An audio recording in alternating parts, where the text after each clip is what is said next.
Dr. Hiro Okuyasu. He is the Director of Healthy Populations and Environments, here specifically to answer questions on environmental health. So we have a stellar panel of experts to answer as many of your questions as we can get to in the time available.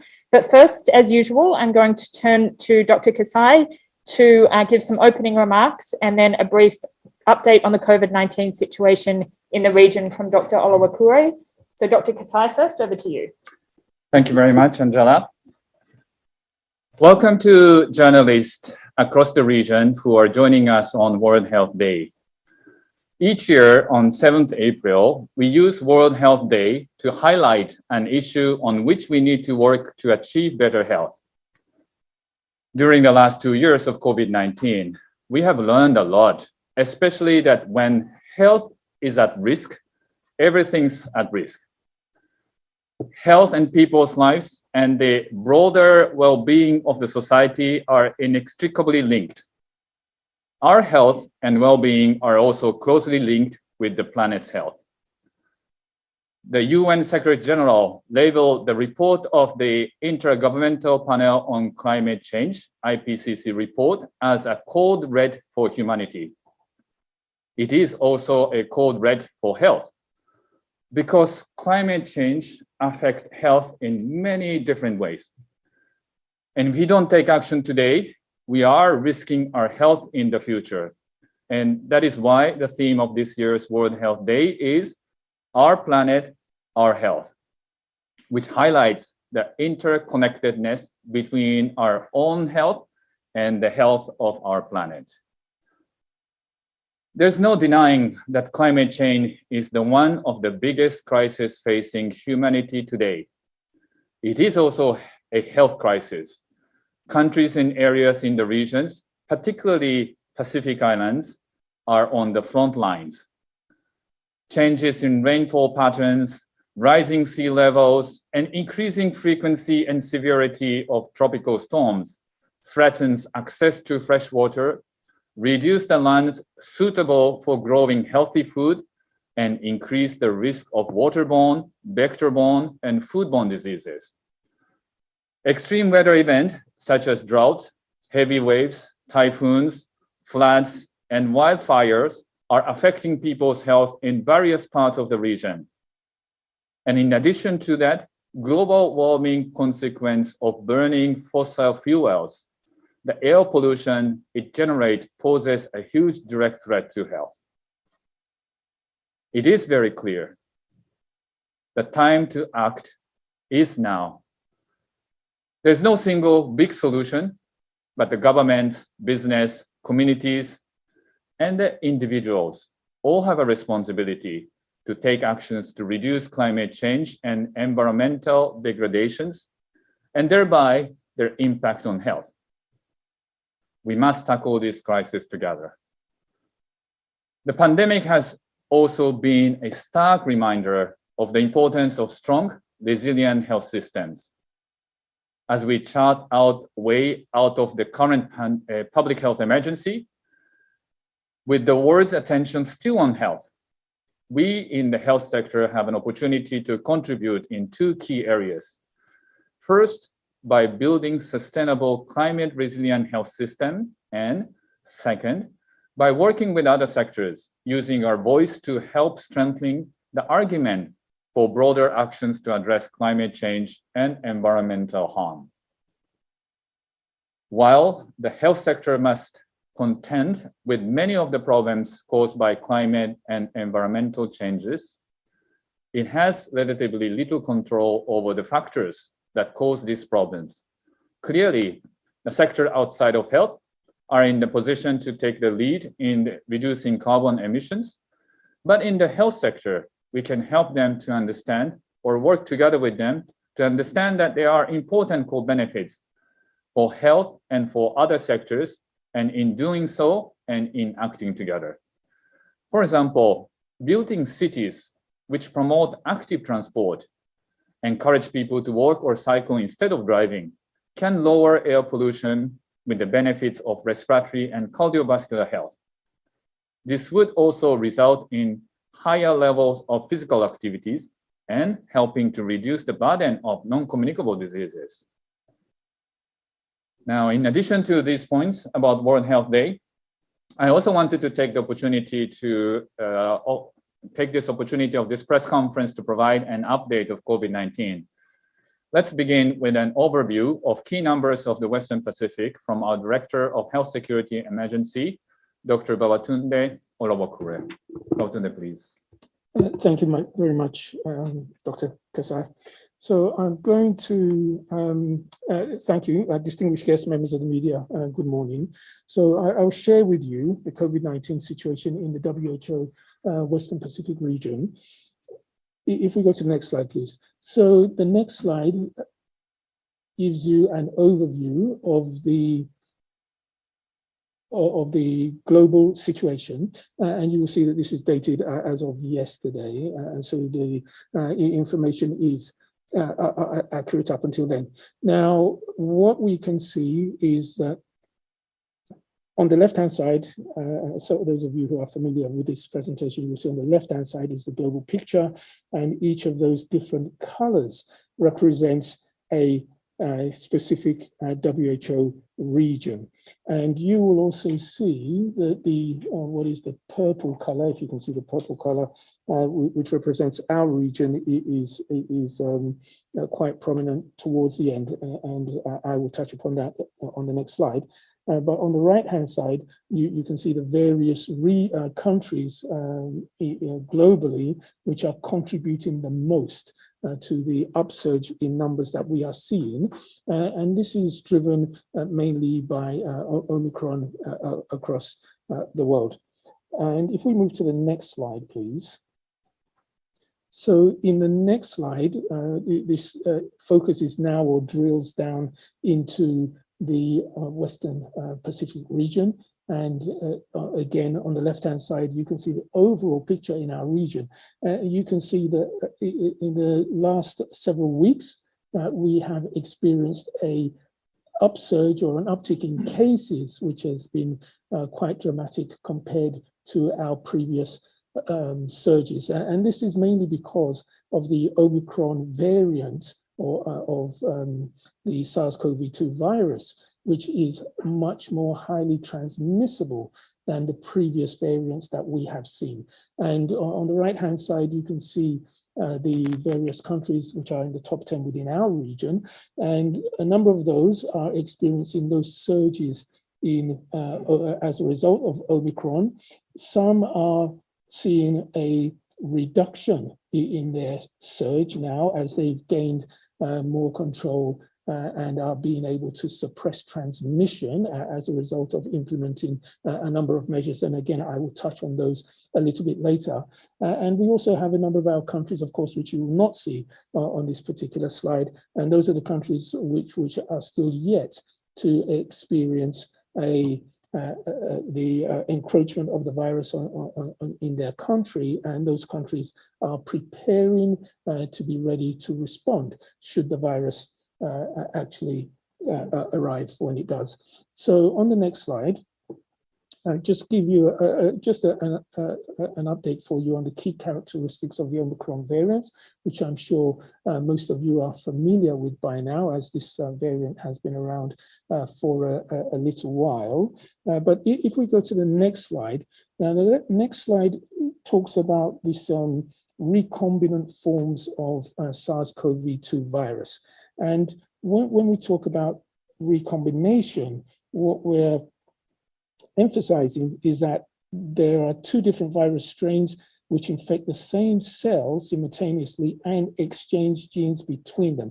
And so this exchange of genes may be similar in somewhat to mutation, but it is not unexpected given the level of transmission that we are witnessing across the region as well as globally. This is not unexpected, and we should really be maintaining our awareness and alertness for this to happen, and hence we are implementing a regional genome sequencing surveillance network.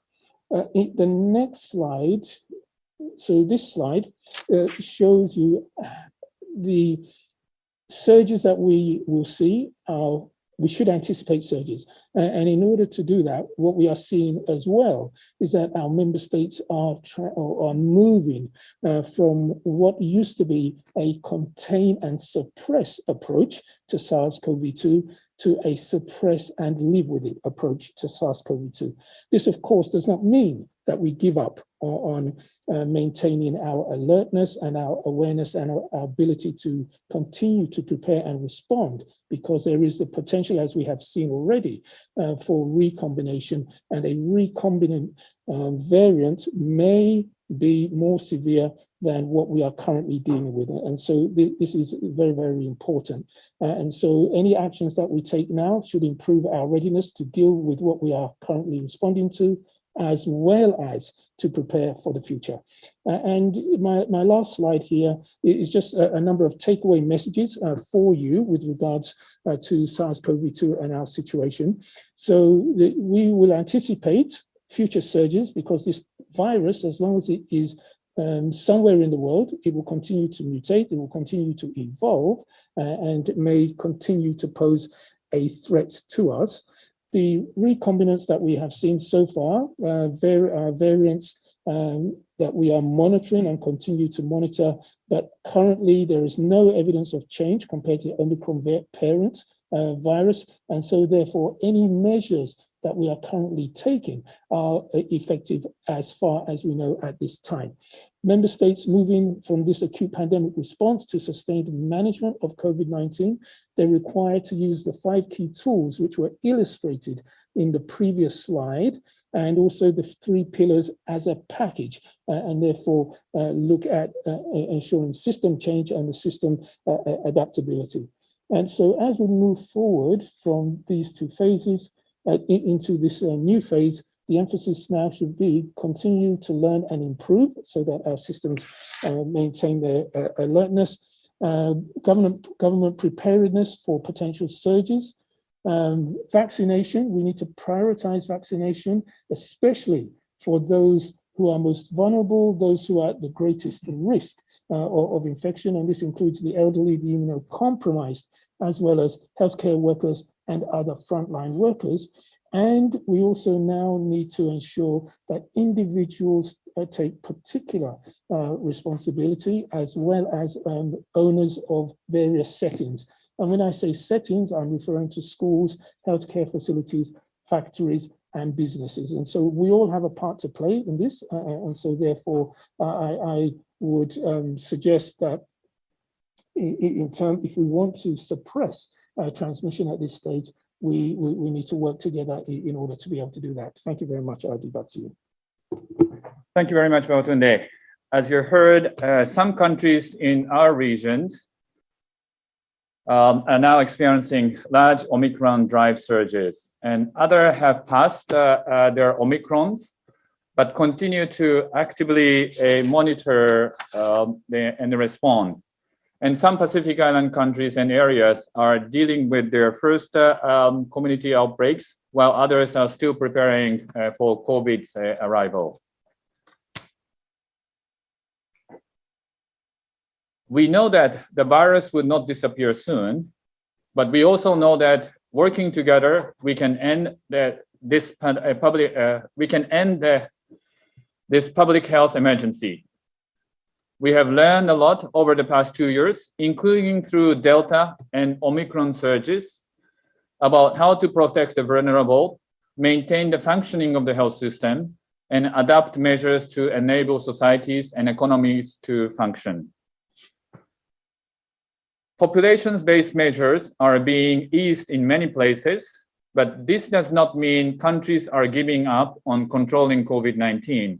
Rather, it reflects that many countries are transitioning away from society-wide containment measures to an approach aimed at sustainably manage COVID-19 over the long term.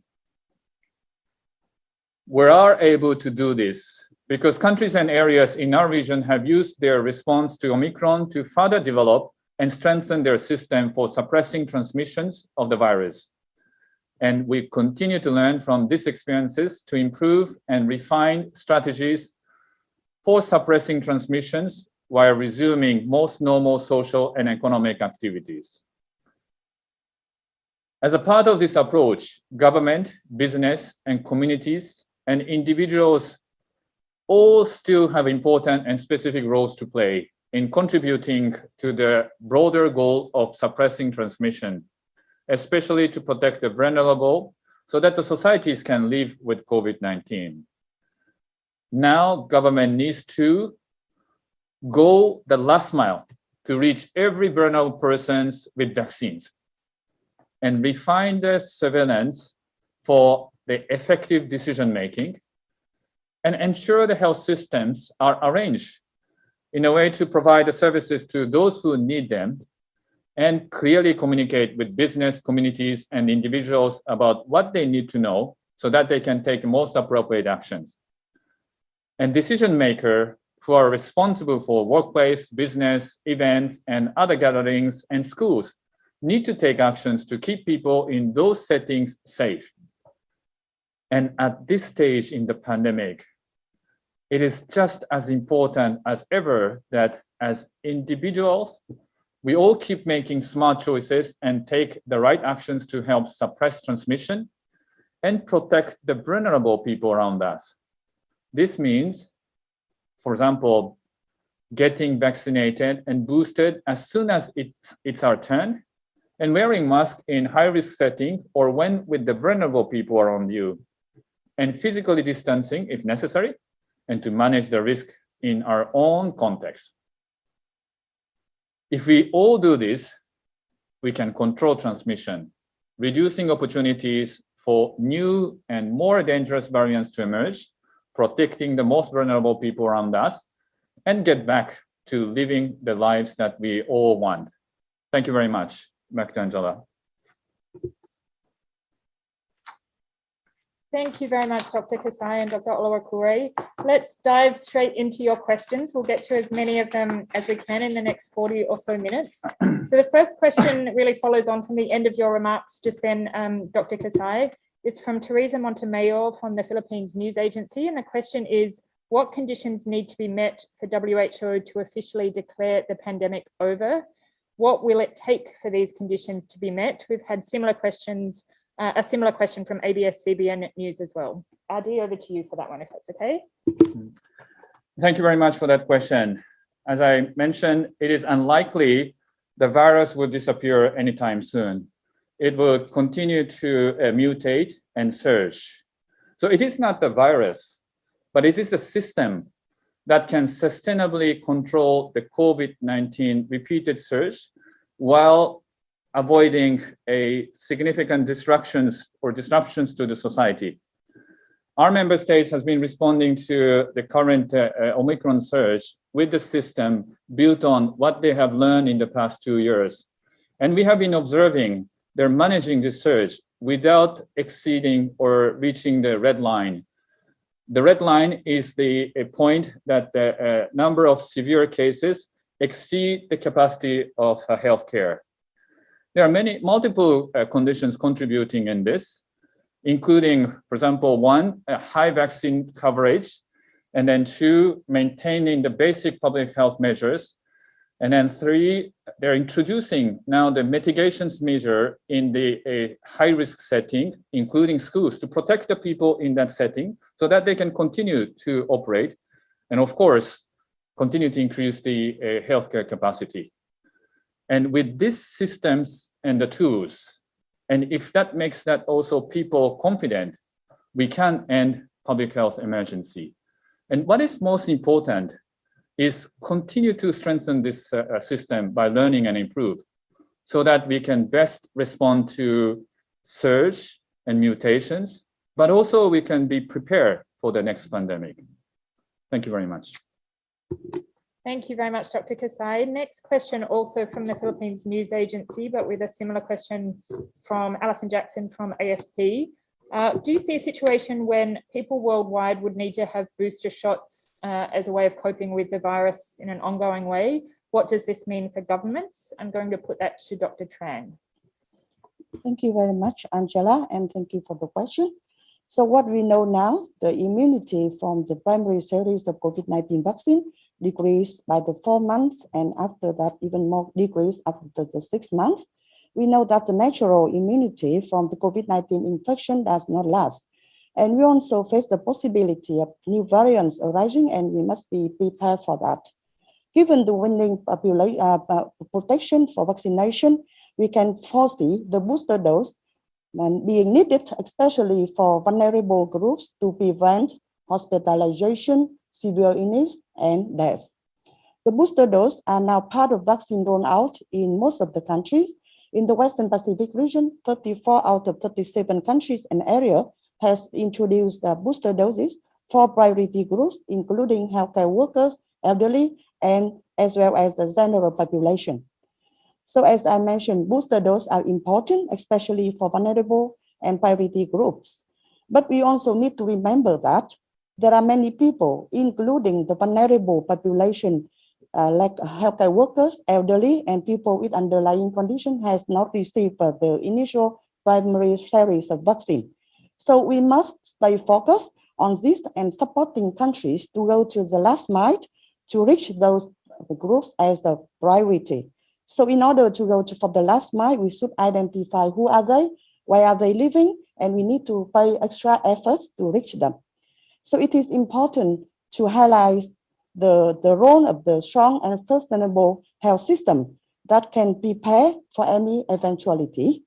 The government should ensure that they should sustain the structure that have been in place to manage the pandemic in order to be ready for all scenario. Thank you so much. Back to you, Jamshala. Thank you so much, Hong. Next question is on the theme of World Health Day. What is WHO doing to protect the most vulnerable from the effects of climate change, particularly in the Pacific? I'm going to put this one to you, Dr. Kasai. Thank you very much, Angela. And thank you very much for that question. The Pacific Island countries have the smallest carbon footprint, but bear the biggest burden of the climate change. They're often described as being a front line of the climate change. There are many challenges for them, including limited resources to respond to this crisis. We take this very seriously. And we decided to include this health impact of the climate change and environmental health as one of the 4 thematic areas of our vision for the future, and put supporting the Pacific Island countries as a priority. The health sector can take actions in 2 domains. One is that what we can do within our health sector. And then the second is actually beyond the health sector, but we can contribute in urging the world to take actions and promoting the better understanding of the importance of the core benefit for health and in other sectors. During the Pacific Health Minister meeting organized 2 weeks ago, under the leadership of the Tuvalu Health Minister as a chair, they have discussed this issue. And they committed to transform their health system more sustainable, climate resilience, and environmental friendly health system to be ready to have more frequent natural disasters, but also to contribute in reducing the carbon or greenhouse gas emissions. During the COVID-19, I have observed very strong solidarity and very strong partnership in the Pacific. And WHO is committed to work with those partners to support this effort. We also want to lift the voice of the Pacific to be heard. And we wanted to work with all the member states to contribute in advocacy around the importance of the climate change actions, with the evidence that how health will be affected from the climate change. Thank you very much. Thank you very much, Dr. Kasai. Just a reminder for those journalists joining us online, if you have additional questions, just type them into the chat box in the Zoom meeting and we'll try to get to as many of your questions today as we can. Our next question is from Rafael Bossano from ABS-CBN News. The question is, how long should a country sustain a low risk level in terms of cases and healthcare utilization in order to be able to say that it has put COVID-19 transmission under control? In the case of the Philippines specifically, can we say transmission is under control? Babatunde, over to you for this one, please. Thank you very much, Angela, and also to Raphael for the question. I think this is a very important question in terms of how we are going to move forward. When we look at the current situation in the Philippines, yes, we are seeing lower case numbers, but this does not mean that we should relax or we should not be vigilant. We need to remain vigilant. The virus, as we can see, continues to circulate globally and also within our region and within the Philippines. And as long as it does so, then we are still all at risk. And given that situation, we should therefore be prepared for occasional surges in cases to be seen, and also potentially deaths as well, which may occur, unfortunately. And this is because immunity wanes over time. So therefore, it is very important for us to, as has been said already, for people to be vaccinated, to receive their primary doses and booster doses as appropriate and when available, but of course focusing on our priority groups. The way for us to approach and to be able to put transmission under control, as you have asked, is, as I mentioned earlier, with this the tools and that package, including the 3 pillars. And so if we implement those, improve our systems, as we have said, we have 2 years experience of dealing with SARS-CoV-2, as well as our recent responses to Omicron. And so learning from those, suppress transmission, protect the health system in order to sustain and maintain a functioning health system and economy. Thank you very much, Angela. Thank you, Babatunde. Next question, back on the theme of World Health Day. It's from Logan Church with TV New Zealand. What can countries do to fight air pollution? What can all citizens do individually and collectively in this region? I'd like to ask Dr. Jacobs, joining us from Suva, to answer this question. Okay, thanks, Angela. Kia ora, Logan. So the first thing to say is that, of course, there's already a huge impact on health from air pollution, particularly relating to lung disease and to cardiovascular disease. And that's right around the world, including in countries in our region. The first fundamental thing that's important for effective action to be able to be taken is that all countries need to understand their own air pollution situation, because, of course, the situation in one country will be completely different potentially to another country. So countries need to understand how bad air pollution is in their country. They need to understand which countries are most affected, which people are most exposed, and what are the main sources. And so with that knowledge, effective action is possible. So then to reduce air pollution, action across sectors is needed. So not just action in the health sector, but multi-sectoral action. So that includes things like policies and laws that target the major sources of air pollution in that country.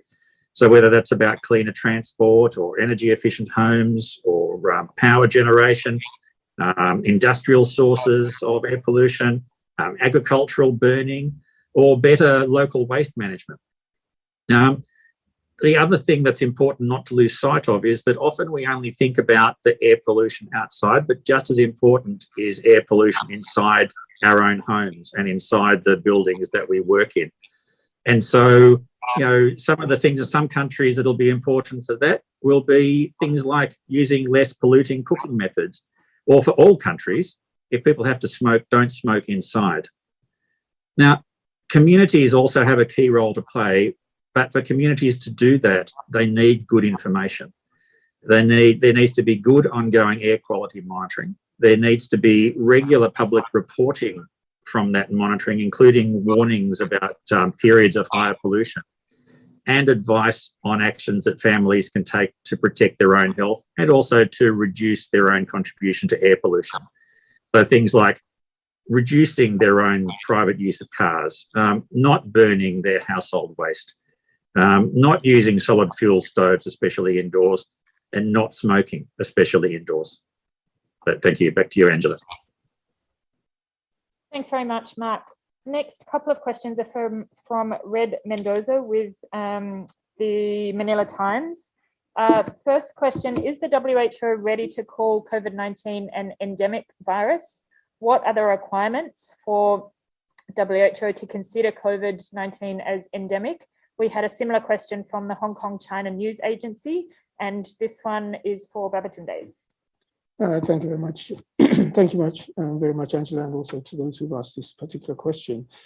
When we currently we are in a pandemic situation, and if we then change the label to endemic, this does not change the challenge that we face. As long as the virus continues to circulate anywhere, there's still a risk of surges. There's still a risk, as I said earlier, of deaths occurring in the population. And so when we talk about endemic, endemic means lower circulation levels, but usually only refers to specific areas. And so therefore, even if the virus is endemic in those situations, it can still cause flare-ups, it can still cause surges, and it can still affect our vulnerable populations. So this means that even if it is a termed endemic, we still face a challenge, and we can still see that the virus remains dangerous and can cause severe illness and death. When we also have this type of situation where the virus continues to circulate for a long period, what we will see, and what we are also seeing currently, is what is termed long COVID. And with long COVID, up to 30% of people who are affected by COVID-19 have health problems which are long-term. And this affects people of all ages. And so therefore, again, for that reason, we cannot be complacent. The virus remains a challenge, and we therefore need to get sustained control, as I've mentioned earlier, which sustained transmission, and this will then help us to protect our populations and ensure that we can manage the situation. Thank you very much, Angela. Thanks, Babatunde. Next question also from Red Mendoza, which is about vaccine supply. We've just had some similar questions from Neil Jerome Morales from Reuters. Different questions, but which I think go to the same issue. So we'll hopefully cover those off with the answer to this one. So the question is, some countries are experiencing a glut of vaccine supply, whether purchased or donated, and with some countries having problems convincing their citizens to take booster doses.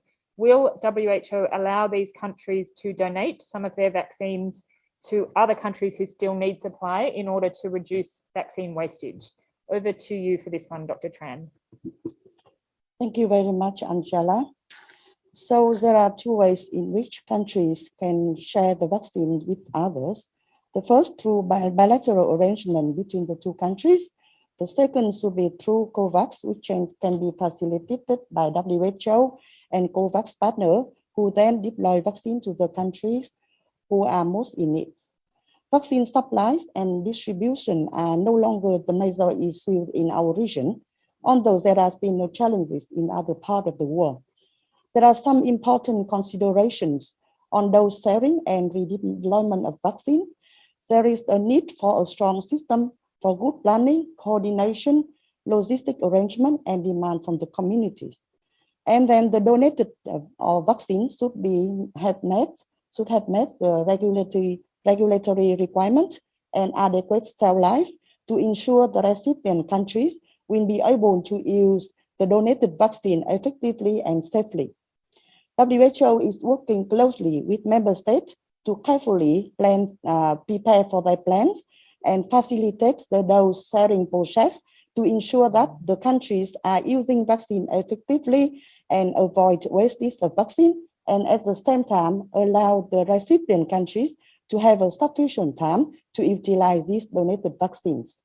We have a good example of vaccine dose sharing in our region through bilateral and through Kovacs that shows a great solidarity and strong coordination among in our region. Thank you very much. Thank you very much, Hong. Next question is from Richie Farrell from the Pacific Media Network. The question is about healthcare workers in particular. The burden of COVID-19 has fallen heavily on the health workforce, most of whom are not trained to respond to a pandemic of this magnitude. How can WHO help to build the workforce and better prepare specific countries? Obviously, this is a question that has relevance beyond the Pacific, but because it is from the Pacific, I'm going to put it to Dr. Jacobs. Mark, over to you. Yeah, thanks again, Angela, and thank you for the question. So strengthening capacity of the health system and the health workforce has, of course, been a big focus for WHO, not just during the pandemic, but before COVID, and also thinking beyond COVID.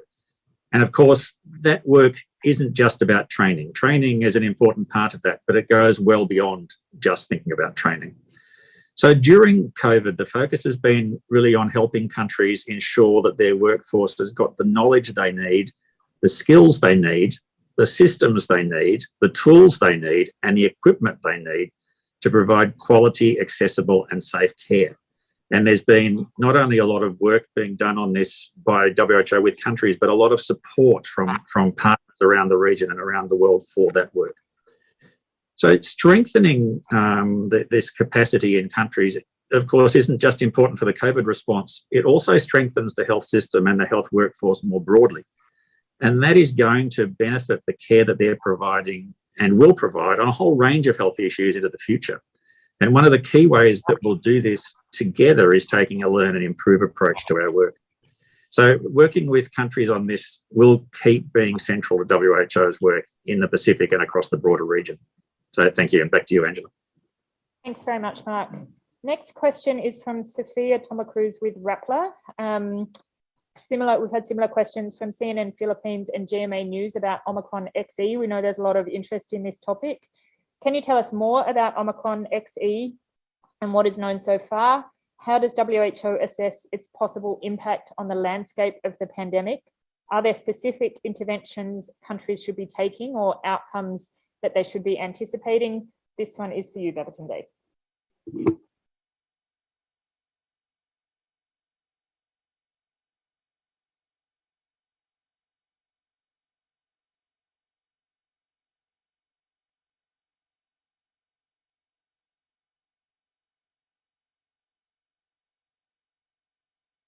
Recombinants will emerge. Recombination, as I said earlier in my presentation, occurs when at least two different viral strains infect the same cell and exchange genes between them. WHO is tracking recombinant variants, including those of Delta and Omicron, which give us the XD lineage, and the Omicron sublineages BA.1 and BA.2, which include the XE lineage. So recombination is common among coronaviruses and is expected. And so therefore, we should really anticipate that these recombinations will happen and prepare our systems accordingly. The XD is being tracked, and the XC is also being tracked as well. And so therefore we continue to monitor those and how they are developing and spreading, particularly in terms of whether they are more transmissible or not. Currently, our available evidence suggests that they are not more transmissible than the Omicron parent. We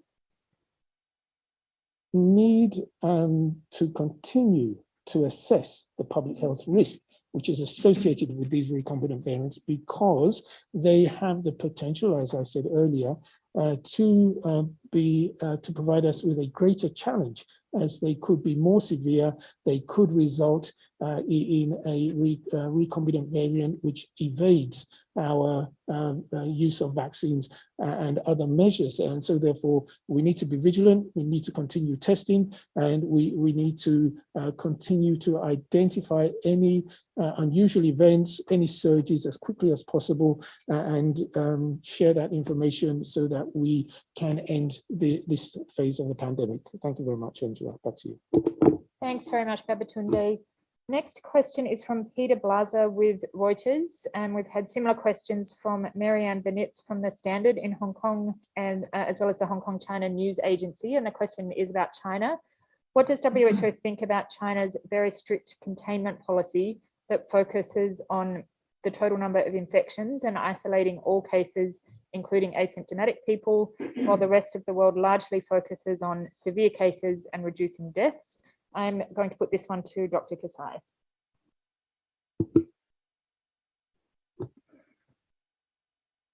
Thank you very much for that question. China's very strong measure have kept the number of deaths low, and then they're minimizing the social disruptions in the country. And I would like to point out that with the huge populations of the China, even the proportion of infections is low, that may potentially overwhelm the healthcare facility. That said, the human and social cost of lockdowns are considerable. And our thought is with the people and the healthcare worker participating in this lockdown in Shanghai, Jilin, and also other places currently experiencing this. In this region, we have been learning a lot in the past 2 years about the virus and how to respond to this pandemic. And the member states have been adjusting their response according to those new knowledges. And we have seen some recent changes in China. For example, revising their healthcare pathway and utilizations or use of the antiviral drugs and then the rapid antigen test. The situations of each country is different. And every country's strategy needs to be according to their context and then the assessment of the risk. Like all other countries, I'm sure that China would continue to do their assessment of the risk and then adapt their response according to the appropriately to the according to the context going forward. Thank you very much. Thank you very much, Dr. Kasai. Next questions back on the topic of vaccines from Caroline Bonquin from CNN Philippines. The question is, the Philippines plans to donate vaccines from the Kovacs facility to other countries. Officials have said that they are yet to seek Kovacs guidelines on this. At what point will this be allowed? Which countries in the region still need more supply? Over to you for this one, please, Dr. Tran. Thank you very much, Angela, and thank you very much for the question. So the redeployment of Kovacs supply vaccine is possible and is welcome to support other countries where vaccine is are most in need. The redeployment need to follow the certain procedures and criteria for vaccine redeployment, such as the vaccine expiry date, the quality of vaccine, and the regulatory requirement. And there are following considerations need to be taken into account. That the first one is the time lead between the expiry date of the vaccine that need to be redeployed until it can reach the shore of the recipient countries to ensure that the receiving country will need to have sufficient time to roll out the vaccine. And the quality and the integrity of the vaccine must be also ensured. And the vaccine should be certified to have met all the requirement of regulatory authorities. So WHO and Kovacs are working closely with the countries to plan for this process, and we would like to ensure that the dose sharing and redeployment of vaccines should be taken into a very careful consideration to ensure that the vaccine will be reached to the countries that can be used effectively and safely. Thank you so much. Thank you very much, Wong. Next question is from Lei Alviz with GMA News. The question is about the Philippines. With the massive campaign rallies here in the Philippines in the lead up to the elections, is a surge of COVID cases likely in the coming months? Babatunde, over to you for this one, please. Thanks very much, Angela, and also thanks to Lei for the question. Again, I would like to emphasize that as long as the virus is circulating anywhere, then there is always a risk for a surge in cases to occur. And so it's very important that our communities everywhere do not get complacent.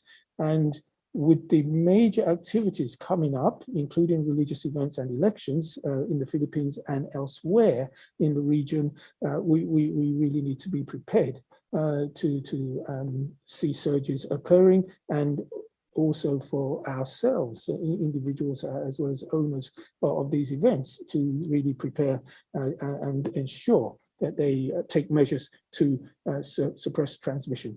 Our experience over the past 2 years of dealing with Omicron as well as Delta has shown, both in the Philippines and elsewhere, that these mass gathering events are likely to increase the risk of transmission.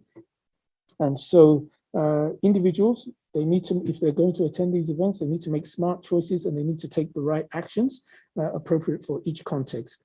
And so, again, the emphasis: ensure that people are vaccinated and boosted as soon as it's their turn, physical distancing if necessary or where possible and appropriate, and wearing a mask in higher settings or when with vulnerable people. And I would just like to emphasize about masks if I can. And so results from numerous studies as well as our experience has shown that when you use the appropriate mask and you wear it properly, covering your nose as well as your chin, that it's very effective in reducing the risk of transmission of SARS-CoV-2 to others. And so therefore, when you wear your mask, you're really providing protection for other people. And so whenever you're in a gathering and you're wearing masks, you're protecting each other.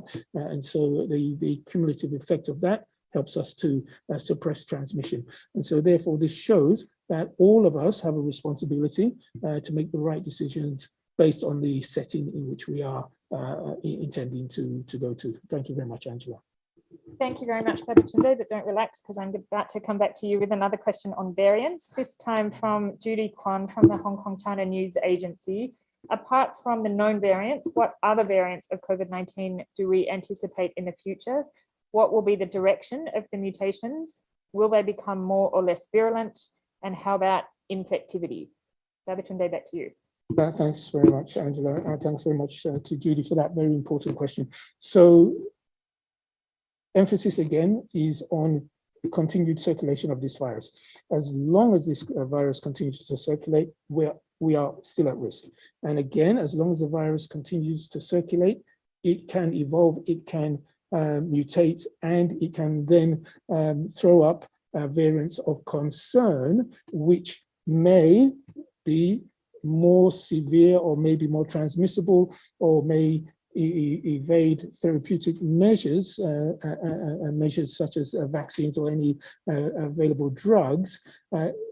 But it's not certain in which direction any new variants will go. And so therefore, this is the reason why WHO continues to work together with countries and partners to monitor these variants and what impacts they have on the health of the population, as well as on our health systems and services. And again, why we emphasize the use of vaccination and ensuring our priority groups are vaccinated, particularly those who are most vulnerable and those who are in hard to reach areas. So all of this has been gained from our 2 years of experience of responding to COVID-19. And so therefore the keys, the tools that we have been developed into a system, and that system continues to learn and improve as we respond to the variants of concern that do arise, as well as the way in which we continue to track and assess new variants that may have implications for public health measures. Thank you very much, Angela. Babatunde. Next question from Alison Jackson from AFP. Also for Babatunde, should countries tighten domestic restrictions or border controls in response to the BA2 variant, or is this variant mild enough that countries don't need to worry? We had a different set of questions from the Pacific Media Network, which really go to the same issue about how countries should manage resurgences and the risk of future waves. So Babatunde, could you respond to these ones, please? Thank you very much, Angela, and thanks to those who've asked this particular question. And so when domestic restrictions or border controls are put in place in response to any virus, taking SARS-CoV-2 now as a particular virus, it buys time for us to prepare our systems to be able to respond. However, of course, that variant may at some stage enter the country. And so the most important thing that we can do, because this virus is not going anywhere, it's going to be with us for a while, and so therefore we need to anticipate those surges, which may be attributable to this BA.2 or to any other variant, is that we need to have those systems in place which can respond to any importation of the virus. And what we emphasize again is vaccination coverage, that we should vaccinate those or prioritize vaccination to those who are at greatest risk, and as well as our most vulnerable. And so in that way, we can protect them, but it's not vaccination alone. We should also ensure that our public health and social measures that we use and that we know work, such as the use of masks, hand washing, and physical distancing, that those are also implemented, but they can be adjusted in terms of what the current situation is. And so therefore, enabling people to make those individual choices within within guidance that is given by government to ensure their safety as well as the safety of others. Thank you very much, Angela. Thanks, Babatunde. We're fast coming up to the top of the hour, but we're going to try to get through a few more questions. Babatunde, you spoke on masks before, but we have another question from Wenshika Kumar from the Fiji Times, also about masks. With regard to Fiji, mask wearing has become optional and most of the COVID restrictions have been removed. Is this safe? Anything to add to your previous responses which cover masks? We also had a similar question from the Manila Times. Thanks very much, Angela, and also to Wenshika as well for the question. And so this, I think, is a very important question for every country. So many countries now are easing their population-based measures, including masks as well. And I've said previously that this really, wearing a mask is really a public health social measure which is protective for other people. And this easing of these restrictions actually reflects the movement from society-wide containment measures to sustained management over long term.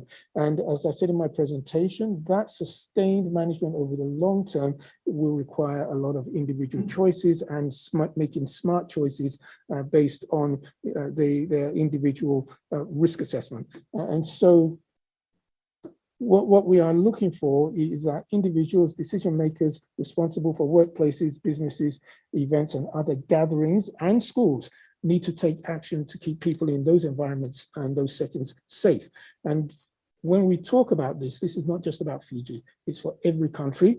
And we need to keep making those right smart choices and taking those right actions in order to manage risk for ourselves and for others. And so therefore, vaccination, mask wearing, physical distancing, as well as hand washing, very, very important, and I think cannot be emphasized too much. Thank you very much, Angela.